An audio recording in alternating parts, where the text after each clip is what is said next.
মনুষ্যত্বের প্রধান দুইটা ধর্ম রয়েছে, এক শ্রদ্ধাবোধ, আরেকটা কৃতজ্ঞতাবোধ। এই দুটো জিনিস মানুষের মধ্যে থাকা অনেক বেশি প্রয়োজন। তো আজকে আমরা যে কবিতাটা পড়ব সেই কবিতার মধ্যে এই দুইটা বিষয় নিয়ে কথা বলা হয়েছে। আজকে আমাদের কবিতার নাম বন্দনা। বন্দনা কবিতাটা পঞ্চদশ শতকে লেখা। এইটা হচ্ছে পঞ্চদশ শতক মানে হচ্ছে আমরা মোটামুটি ধরতে পারি 600 বছর আগে। তো 600 বছর আগে এটা লিখেছেন শাহ মোহাম্মদ সগীর।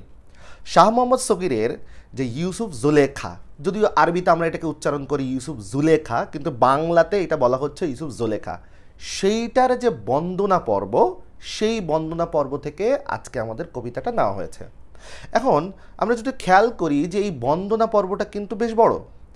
এই বড় কবিতাটা পুরোপুরি এখানে দেওয়া হয় নাই। আমরা এখানে মূলত বন্দনা কবিতার যে দ্বিতীয় যে অধ্যায়, দ্বিতীয় অংশ থেকে আমরা মূলত স্টার্ট করব। আসলে প্রথম যে অংশটা বন্দনা কবিতার, সেই অংশের মধ্যে আলোচনা করা হয়েছে আল্লাহকে নিয়ে বা খোদার উপর, আল্লাহর উপর যে প্রশংসা সেটা নিয়ে আলোচনা করা হয়েছে। তারপরে দেখা যাবে যে দ্বিতীয় অংশে আমরা পিতামাতার উপর, তারপর শিক্ষকদের উপর, তারপর পাড়া প্রতিবেশী আর অন্যান্য যারা রয়েছে বাকি সবার উপর যে কৃতজ্ঞতাবোধ বা শ্রদ্ধাবোধ, এই তাদের সবার প্রশংসা, এগুলো নিয়ে আলোচনা করা হয়েছে। তো আজকে আমরা এই কবিতাটা পড়ার সময় আরও একটা বিষয় একটু খেয়াল রাখবো। সেটা কি? সেটা হচ্ছে এই কবিতার একটা আলাদা স্পেশালিটি আছে। প্রথমত আমি আগেই বলেছি এটা প্রায় 600 বছর আগের কবিতা, তার মানে ভাষা কেন্দ্রিক অনেকটা অন্যরকম একটা ফেজ আমরা দেখতে পারবো। এবং বানানের অনেক উল্টাপাল্টা, আসলে উল্টাপাল্টা না, তখন এই বানানটা ঠিকই ছিল, কিন্তু এখন না আমরা আর এই বানানে লিখি না। তো বানান সংক্রান্ত অনেক পরিবর্তন এই কবিতার লাইনের মধ্যে রয়েছে। এক আরেকটা বিষয় হচ্ছে যে ওনার আঞ্চলিক যে ওনার কথার মধ্যে, ওনার কবিতা লেখার মধ্যে একটা আঞ্চলিকতার ভাব পাওয়া যায়। তো সেইখানে আমরা খেয়াল করে দেখতে পেরেছি যে উনি যেহেতু চট্টগ্রাম অঞ্চলের, তো ওই চট্টগ্রাম অঞ্চলের অনেক শব্দ আমরা কবিতার মধ্যে পাবো আসলে। তো সেই কারণে দেখা যাবে যে তথাকথিত আমরা যে গুরুগম্ভীর সাহিত্যিকদের মধ্যে আমরা যে কঠিন কঠিন শব্দগুলো পাই, সেই শব্দগুলো না পেয়ে বরঞ্চ চিটাঙের ভাষার একটা ছোঁয়া এখানে পাওয়া যাবে। আর অনেক আগেকার অনেক কিছু শব্দ সেখানে ব্যবহার করা হয়েছে।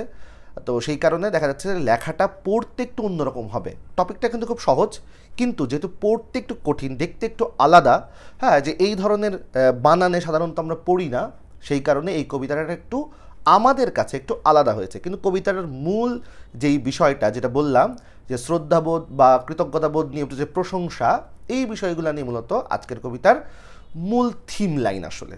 তো ঠিক আছে, আমরা শাহ মোহাম্মদ সগীরের এই বন্দনা কবিতাটা আমরা পড়া শুরু করছি।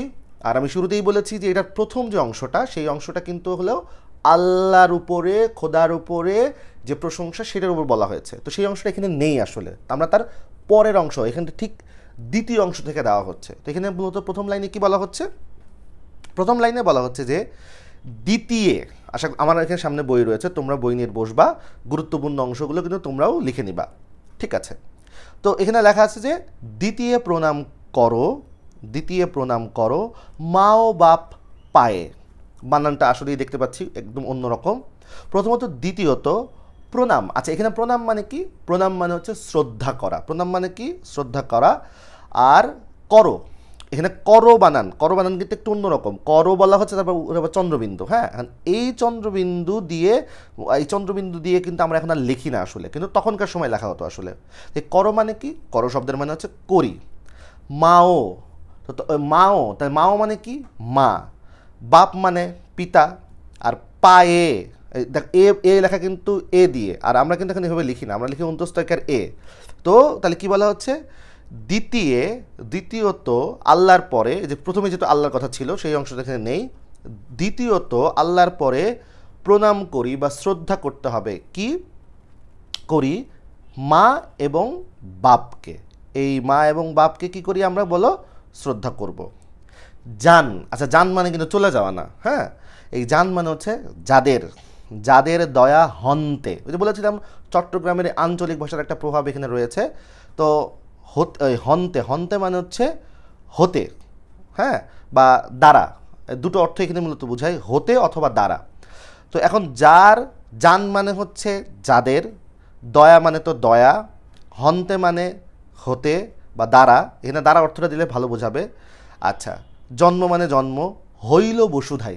এই যে হইল, হইল বানানটা কিন্তু এখন অন্যরকম লিখছে, বানানটা একটু আলাদা। হইল, হইল মানে হলো বসুধায়, বসুধায় মানে কি পৃথিবীতে।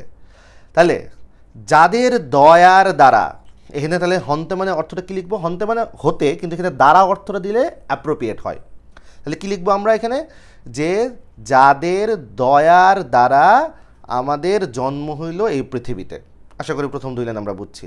তারপর কি, পিঁপড়ার ভয়ে মাও না থুইলা মাটিতে। তাহলে এখন যে মাটিত, উচ্চারণটা কিন্তু মাটিতো হবে না, মাটিত। হ্যাঁ, এই যে চট্টগ্রামের ভাষার একটা যে টান, এটা কিন্তু রয়েছে, আমি আগেই বলেছি। পিঁপড়ার ভয়ে মাও না থুইলা মাটিত, তার মানে কি, ওই ছোটোবেলায় যখন আমরা একদম ছোট ছিলাম তখন বাবা মা, বা বিশেষ করে মায়ের কোলেই তো আমরা বেশি থাকি, তো তিনি আমাদের কখনো মাটিতে রাখেননি। কেন? যদি পিঁপড়া কামড়ায়, পিঁপড়ার ভয়ে, তো বলছে পিঁপড়ার ভয়ে মা আমাদের মাটিতে রাখে নাই আর কি, থুইলা মানে রাখে নাই। ঠিক আছে, তারপর কি বলছে, তারা বলতেছে যে কোল দিয়া বুক দিয়া জগতে বিদিত। আচ্ছা, এখানে বিদিত শব্দের একটু আলাদা। বিদিত মানে হচ্ছে জানা, বিদিত শব্দের মানে কি, জানা। তাহলে এখানে অর্থটা কি দাঁড়াচ্ছে, যে তারা আমাদের কোল দিয়ে বুক দিয়ে কি করেছে, মানুষ করেছে, এইটা জগতের সবারই জানা। তাহলে কি বলতেছে এখানে, যে কোল দিয়ে বুক দিয়া, কোল দিয়া মানে কোল, কোল, আচ্ছা এখানে কোল দিয়া যদি একদম শাব্দিক অর্থ করতে থাকে তাহলে কিন্তু অর্থটা খুব একটা মিলবে না। আবার বুঝতে হবে, কবিতার অর্থ সবসময় কিন্তু শাব্দিক অর্থ করা যায় না, অনেক সময় ভাব অর্থ দিয়ে কিন্তু কবিতাকে ব্যাখ্যা করতে হয়। এখানে আমরা তাই করছি। এখানে যদি একদম শাব্দিক অর্থ আকারে করতে তাহলে কিন্তু অর্থ একদম মিলবেই না, বা পরীক্ষায় যদি আমরা এভাবে শাব্দিক অর্থ লিখতে থাকি তাহলে কিন্তু পরীক্ষাতে আমরা নাম্বার খুবই কম পাবো, বা কবিতাটা বুঝতে পারবো কম। হ্যাঁ, তো এই কারণে আমাদের কি করতে হবে, আমাদের বুঝতে হবে যে আসলে এটা আসলে মানে যেই অর্থটা মূলত ভাবের সাথে যেটা যায় সেই অর্থটাই মূলত আমাদের লিখতে হবে। তাহলে কি বলতেছে, কোল দিয়া বুক দিয়া জগতে বিদিত, অর্থাৎ জগতের সকলেরই বিদিত জানা, জগতে বা এই পৃথিবীতে সকলেরই জানা যে বাবা মা আমাদেরকে কোল দিয়ে, মানে কোলে করে বুকে করে কি করেছে, মানুষ করেছে। ঠিক আছে, এটুকু বুঝতে পেরেছি। তারপর অশক্য, এই অশক্য শব্দের মানে কি, দুর্বল। অশক্য আছিলু মানে ছিলাম। হ্যাঁ, অশক্য আছিলু মুই দুর্বল ছাবাল। ছাবাল শব্দের মানে কি, সন্তান।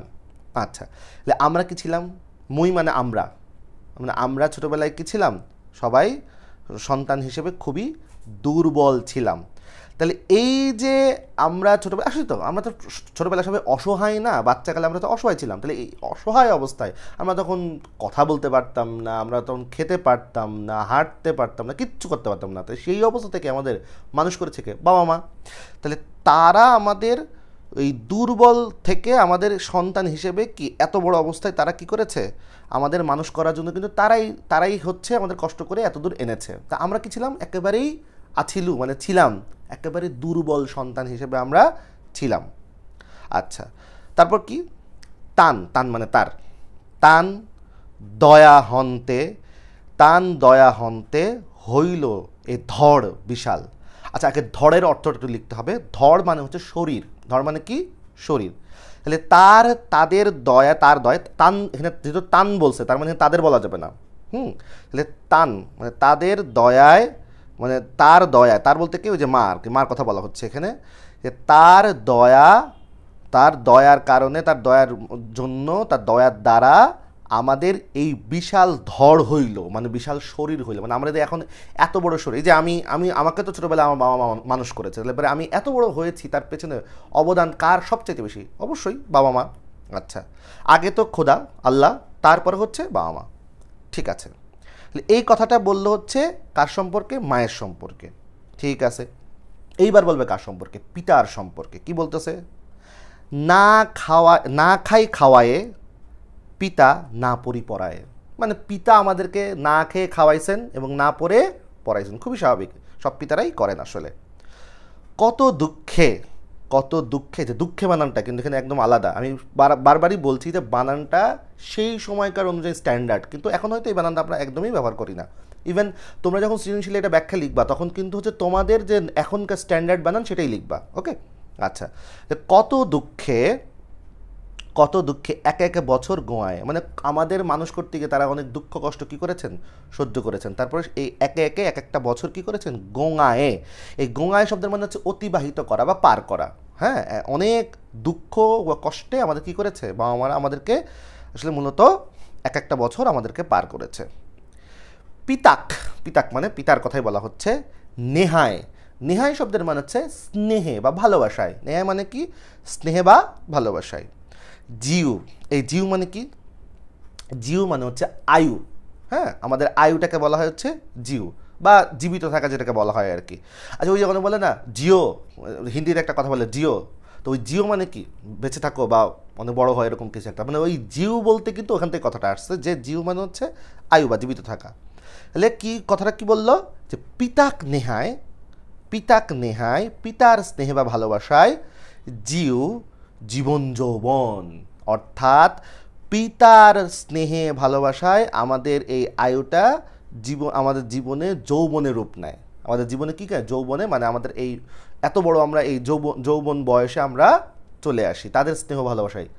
আচ্ছা, তারপর কনে, এনে কনে মানে এনে উচ্চারণটা কিন্তু কনে, কোনে না। যদি কোনে উচ্চারণ করি তাহলে কিন্তু হবে ওই যে বর কোনে, ওইটা হয়ে যাবে, ওই বর কোনে না, কিন্তু এটা তো কনে।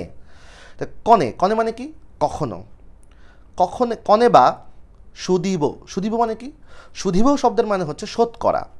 টান, টান মানে তার, এই টান মানে কার, এই টান মানে হচ্ছে পিতার, বুঝতে হবে, এই টান মানে হচ্ছে পিতার। আগের যে টান বলেছিলাম, হ্যাঁ, যে টান দয়া হন্তে হইল এ ধর বিশাল, ওই টান মানে হচ্ছে মা, মানে ওই টান মানে তার, ওই তার মানে হচ্ছে মা, আর এই টান মানে হচ্ছে পিতা, যেহেতু পিতার পার্টটা আলোচনা করা হচ্ছে। তাহলে কনে বা সুদীব টান ধারক কাহন। তাহলে এখানে বুঝতে হবে যে এই যে বললো সুদীব, সুদীব শোধ করা, তান মানে তার, মানে পিতার, ধারক, ধারক কথাটা কোত্থেকে আসছে, আচ্ছা ধারক মানে ধার থেকে, ধার করি না আমরা, ধার মানে কি, ঋণ করা, তাহলে এই ধারক মানে হচ্ছে ঋণ, বুঝতে হবে।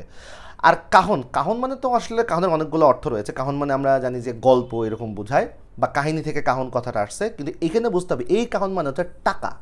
আবারও বলি, এই কাহন শব্দের মানে হচ্ছে টাকা। এতে কিন্তু কাহিনী যদি অর্থ আমরা দিই তাহলে কিন্তু অর্থ একদমই মিলবে না, এটা অর্থ হবে না। এখানে কাহন মানে কি লিখতে হবে, টাকা। ঠিক আছে, তাহলে এখানে কি, তাহলে কি দাঁড়ালো, যে কখনো আমরা তার এই ঋণ টাকা দিয়ে শোধ করতে পারবো না। মানে আসলে কি টাকা দিয়ে শোধ করা সম্ভব, মানে বাবা মায়ের ঋণ আর যাই হোক টাকা দিয়ে কোনোভাবে বা অন্য যে কোনো কিছু দিয়ে, শুধু টাকা কেন বলছি, অন্য কোনো কিছু দিয়েই কিন্তু আসলে শোধ করা সম্ভব না।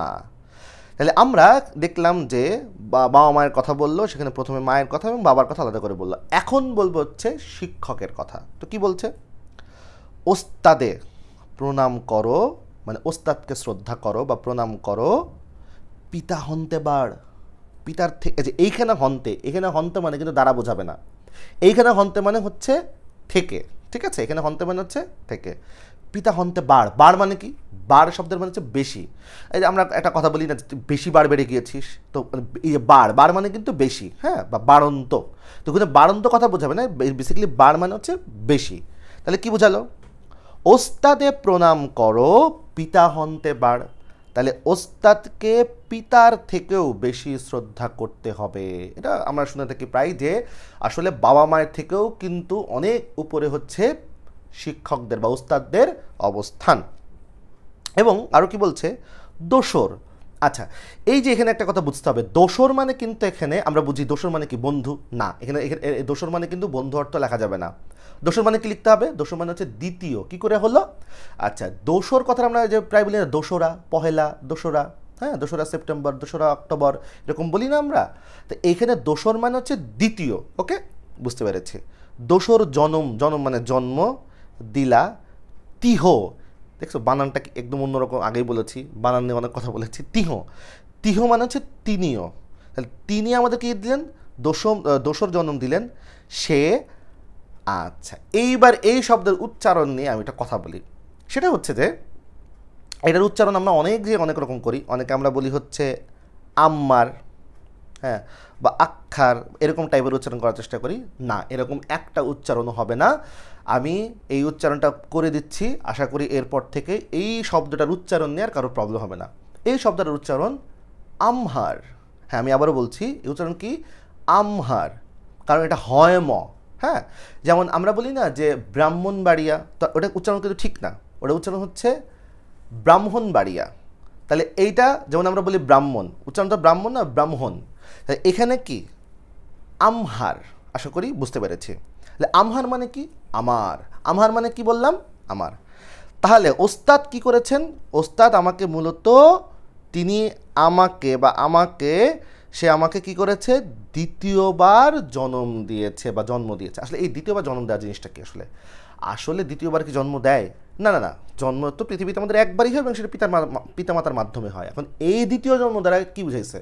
আমি কি বড় হয়ে আবার জন্ম নিয়েছি? না, এই যে বড় হয়ে উনি আমাদেরকে যে বিভিন্ন সামাজিক শিক্ষা দীক্ষায় সব কিছু একাডেমিক শিক্ষা দীক্ষায় আমাদের বড় করলেন, এই যে আমরা অনেক বেশি শিক্ষকদের মাধ্যমে অনেক জ্ঞানী মানে আমাদের অনেক নলেজ তার মাধ্যমে আমাদের ভিতরে আসলো, এবং তারপরে আমরা যখন আমাদের বয়সন্ধিকালে পৌঁছালাম তখন এই শিক্ষকদের কাছাকাছি থাকার কারণে আমাদের ভিতরে একটা পরিপক্কতা আসলো, যেটাকে আমরা ইংলিশে বলি ম্যাচিউরিটি। এই পরিপক্কতাটাকেই বলা হচ্ছে দ্বিতীয় জন্ম। খেয়াল করে দেখবা যে আমরা ছোটোবেলায় একরকম থাকি, আর আমাদের পরিপক্কতা আসার মধ্যে, অর্থাৎ বয়সের সাথে সাথে আমাদের যে একটা পরিপক্কতা আসে, যে ম্যাচিউরিটি আসে, সেইটা কিন্তু আমাদেরকে দ্বিতীয়বার জন্ম দেয়। তো এই জন্মটা কিন্তু আসলে ওই ফিজিক্যাল জন্মের কথা বলা হয় না, আসলে ফিজিক্যালি জন্মের কথা এখানে মূল না বুঝিয়ে ম্যাচুরিটি বা পরিপক্কতা, বাংলায় যদি বলি পরিপক্কতার কথা বোঝানো হয়েছে। তো সেইটা কার হাত ধরে আসে? সেটা আমাদের শিক্ষকের হাত ধরে কিন্তু আসে। হ্যাঁ, বাবা মা পাড়া প্রতিবেশী তারাও থাকেন, তারাও এটাতে আমাদের পরিপক্কতার পেছনে তাদেরও অনেক অবদান, কিন্তু প্রথম যিনি আমাদেরকে অবদানটা রাখেন তিনি অবশ্যই শিক্ষক। আচ্ছা, গেল। এরপর কি বলতেছে? আচ্ছা, এবার কিন্তু শিক্ষকের কথাটা বলা শেষ। এরপরে আবার কাদের কথা বলতেছে আমি দেখি। বলতেছে যে আমহা। আচ্ছা, আমহা মানে আমি আগেই বলেছি, আমহা মানে আমার। আচ্ছা, পুরবাসী। এই পুরবাসী শব্দের মানে কি? নগরবাসী। পুরবাসী মানে কি? নগরবাসী। তাহলে আমার যত পুরবাসী আছো, এখানে আছো মানে কি? আছো না, আছে। এখানে আছো মানে কি? আছে। আমার যত নগরবাসী রয়েছে, যথ, এখানে যথ মানে যত, ওই তোটাকে থ দিয়েছে। হ্যাঁ, তাহলে তাহলে আমার যে যত নগরবাসী আছে এবং পৌরজন, মনে রাখতে হবে পৌরজন শব্দের মানে কি? পৌরজন মানে হচ্ছে নাগরিক। পৌরজন শব্দের শাব্দিক অর্থ কি বলো? নাগরিক। হ্যাঁ, আচ্ছা, তাহলে আমার যত নগরবাসী রয়েছেন বা যত নাগরিক যারা রয়েছেন, আর কারা কারা? ইষ্ট। ইষ্ট মানে কি? মনে রাখতে হবে ইষ্ট শব্দের মানে হচ্ছে আত্মীয়। হ্যাঁ, যে ছোটোবেলায় একটা নাটক দেখতাম না, ইষ্টি কুটুম, তো ওই যে ইষ্ট। হ্যাঁ, তো ইষ্ট মানে হচ্ছে আত্মীয়। মিত্র, মিত্র মানে আমরা জানি বন্ধু। আদি। আচ্ছা, আদি মানে আমরা কি বুঝি? আদি মানে শুরুতে বা প্রথমে অথবা প্রাচীন, এরকম বুঝি। এখন এই আদির অর্থ প্রাচীন দিলে কিন্তু অর্থটা ঠিকঠাক হয় না। তাহলে প্রাচীনের সাথে আর কোন শব্দ যায়? বয়োজ্যেষ্ঠ বা বয়স্ক। তাহলে আদির অর্থ কিন্তু প্রাচীন লেখা যাবে না, তো বয়স্করাও তো একটু প্রাচীন টাইপের। হ্যাঁ, মানে ওল্ড, পুরাতন এরকম বোঝানো হচ্ছে। পুরাতন লিখলেও তো হবে না, বা প্রাচীন লিখলেও হবে না, তাহলে এখানে কী লিখতে হবে? বয়োজ্যেষ্ঠ, বয়স্করা। ঠিক আছে। আচ্ছা, তাহলে আমার যত আত্মীয় রয়েছে, তারপর হচ্ছে যারা বন্ধু বান্ধব রয়েছে, মিত্র বলতে বোঝাচ্ছে আদি মানে যারা বয়োজ্যেষ্ঠ রয়েছে, যত মানে আগেই বলেছি যত, সভাসদগণ। হ্যাঁ, তাহলে বাকি রইল কি? সভাসদগণের, অর্থাৎ যারা রাজামন্ত্রী। সভাসদগণ বলতে কি বোঝাচ্ছে?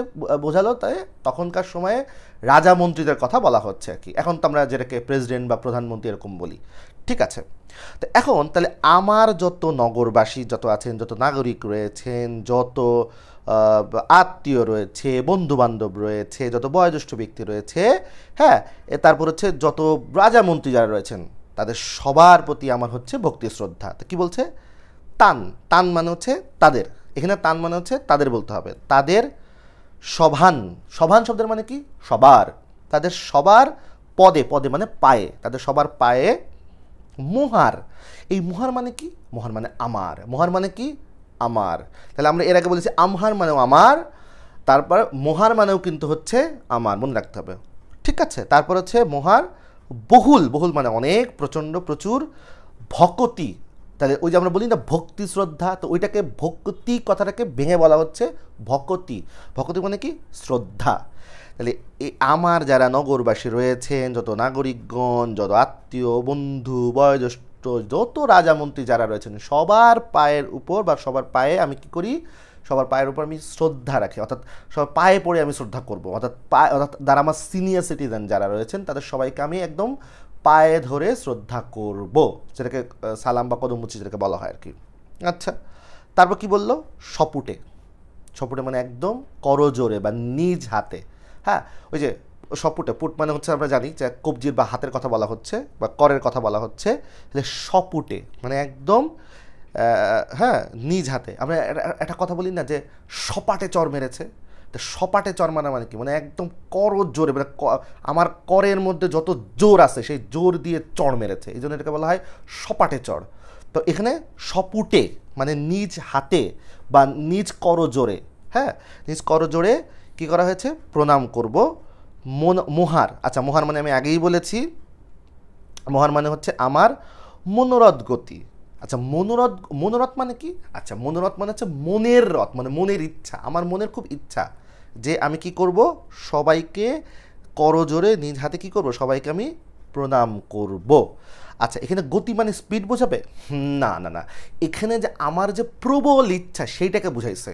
এখন সব জায়গায় যদি গতির অর্থ শাব্দিক অর্থ করা শুরু করে তাহলে কিন্তু ঝামেলা। তাহলে এখানে মূলত গতি বলতে আমি কি বুঝবো? গতি মানে গতি না, গতি মানে হচ্ছে আমার ইচ্ছাটা অনেক প্রবল, এই যে আমার মনোরথ গতি মানে আমার প্রবল ইচ্ছা।